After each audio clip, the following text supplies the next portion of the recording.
आज के वीडियो में हम देखेंगे कि डॉक्टर जाकिर नाइक ने जिन दावों के जरिए बाइबल की तहरीफ का सबूत देने की कोशिश की, क्या वाकई वो ठोस हैं?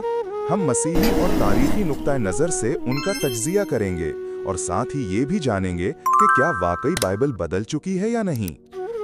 If the Bible is corrupted, how come can still find Muhammad in the Bible?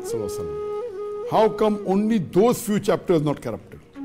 Mistakes in the Bible, there is some addition, there is some concoction, there is the interpolation. That does not mean 100% is wrong. ये clip doctor Zakir Naik का मारूफ इस्तिदलाल है। अगर Bible तहरीफ शुदा है तो नबी मोहम्मद का जिक्र कैसे बाकी है? तहरीफ का मतलब, तहरीफ से मुराद मानी या मतन दोनों में तब्दीली हो सकती है। आलिमाने इस्लाम मसलन इब्ने हज़्म ने वाज़ह किया कि गैर मुताबकती तर्जुमे और कलीसियाई तशरीहात ने बाइबल में असल पैगाम को तब्दील कर दिया है। मसीही नाक़दीन कहते हैं कि जाकिर नाइक के पैदाइश और तूफ़ान के दलाइल मंतकी तौर पर नाकिस हैं। कई उलमा ने उनके मुकम्मल जवाबात दिए हैं।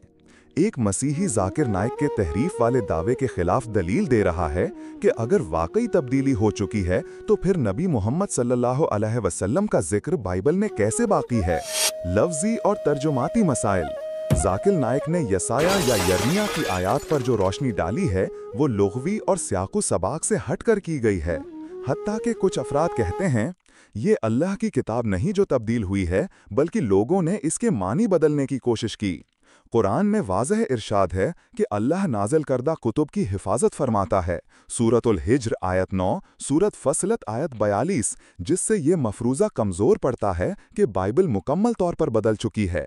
इस्लामी नुक्ता नज़र के मुताबिक आज बाज़ मुसलमान मानी में तब्दीली का हवाला देते हैं, जबकि माजी के उलमा मतन की तब्दीली पर यकीन रखते थे।